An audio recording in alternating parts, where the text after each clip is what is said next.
We all have that one fear that stays with us through childhood. Sometimes it's the dark corner of a closet in a childhood home. Other times, it's something like dogs or snakes or sharks or the ocean or some other odd but sensible thing. A fear caused by an experience we've had, a movie we've seen, or a book we've read. The horror ingrained into our psyche from that single, most impactful experience. It was a quiet night in the early 2000s, when the terror began for 8-year-old Sienna, spending time with her parents in her old suburban single-story house in Pennsylvania. The sky was clear, and a handful of dim stars twinkled in the blackness. The neighborhood quiet, with the windows of nearby houses lit up to reveal activity within. In this house, located near the end of the cul-de-sac, at the bottom of a hill, was as nondescript as any other, with its white paneling, simple mum garden, and single dogwood tree located in a mulch island in the front yard. The house itself was built in the shape of a capital L, with the entrance to the house, as well as most of the occupied areas, residing in the top section. Sienna's room was tucked neatly into the bottom end, on the opposite side of the house from the rest of the bedrooms and living space. Her room was a simple, small square shape, with her bedroom door directly across from a window that overlooked the backyard. On a sunny day, the light from the warm summer sun, sparkling against the stirring water of the swimming pool, could shine through the window, casting white shimmers across the plain beige walls and bedroom door. Sienna did not like this window. It unnerved her. Sienna always had a deep, inexplicable fear of opening her bedroom door at night, as doing so would force her to come face to face with the inky blackness that enveloped the backyard, with nothing but a thin panel of glass between her and whatever nightmares dwelled in the darkness. Perhaps there was a part of her that always knew what would come. Perhaps the dreams she had of large slender faces, with pitch black eyes, the size of her hands, sunken into sickly gray skin, watching her blankly, were not simply the nightmares she thought them to be.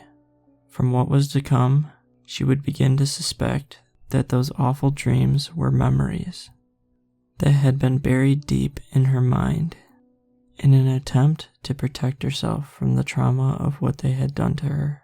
Regardless, she had begged her parents on several occasions to allow her to cover the window with a blanket, blinds, or even cardboard to calm her fears, a request which was always turned down with a simple and dismissive, "Sunlight is good for the bedroom.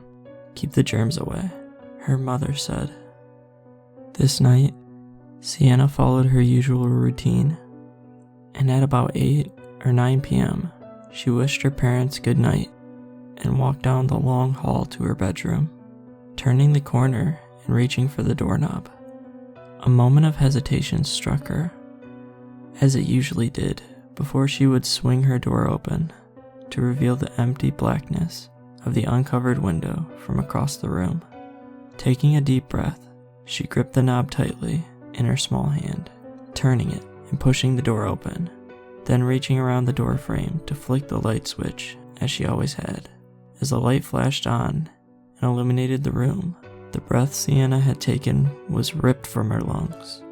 In the window, lit up by the ceiling light, was a face Sienna swore she had only ever seen in her nightmares. A face with leathery gray skin and large empty black, almond-shaped eyes stared back at her.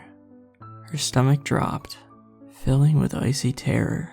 Her body was paralyzed, her voice long gone as the creature that stood motionless in the window stared blankly at her before Sienna would black out, losing consciousness and waking the next morning in her bed, the alarm clock buzzing its shrill tone rhythmically.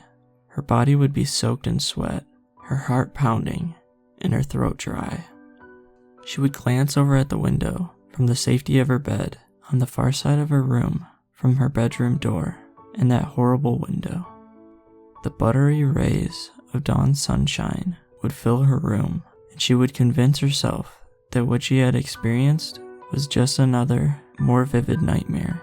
These terrifying visits continued off and on at random for months, and though Sienna would cry and beg her parents to help her cover the windows, protect her, anything, they would simply pat her head and tell her it was just a nightmare. They told her that there was nothing there in the window at night, and that her overactive imagination and too many weekends watching scary Saturday night sleepover on Discovery Kids had given her bad dreams that with time she would conquer and forget. Sienna would lay in her bed some nights, her blanket pulled over her nose. As she would stare at the door terrified, she would see a shadow cast there from the face she knew would be peeking through her window. The being never seemed to come as she laid in her bed. Rather, it would always be there in the window, waiting for her to turn on her light and meet its dead, cold gaze. The worst, however, was yet to come. The thing in the window appeared to her one night, just as it always did, and fear flooded through her, as it always did. But this time, Sienna finally had the strength to break her paralysis and turn around, a thing she had tried to do so many times before, but never could. She was going to bolt for the living room, to the safety of her family, on the other side of the house. But when she turned, however, she learned why she had been unable to do so many times before. There, blocking the hallway behind her, was another creature, just like the one in the window. It stood only 4'5" tall, with its slender, bony frame and long limbs, filling the space as though it was much larger. It, like the thing in the window, now behind her, stole her voice and her movement once again. She could feel her body tremble as her silent screams filled her lungs to the point she thought they would burst. The being took a step towards her, then, reaching its long, wiry arm up to touch, maybe to grab Sienna. She blacked out again. Sienna woke up screaming, too terrified to look around into the darkness of her bedroom, and far too frightened to look over at the shadow that the uncovered window would cast on her door. Though she never saw the creatures again after that night, she remained afraid that she would one night see the shadows of the things that were terrorizing her. This fear has stayed with her as she has grown, as she has moved into new homes in new states, and she is still, over a decade later, haunted by the thought of what might be waiting on the other side of the blinds. Every time she has opened the blinds at night, she is always stuck with a moment of dread, silently praying that she will not see the face staring back at her once she does. Even now, as an adult woman, when she goes outside at night, she is sometimes scared to look up at the sky, or to glance at the roof of her house. She still can't shake this fear that one day, just one day, she may see them lurking in the darkness there. Each time before her trembling hand opens the blinds to the darkness outside, she prays that those nightmares she had as a child were indeed merely dreams, and not some dark, hidden memory her young mind couldn't handle.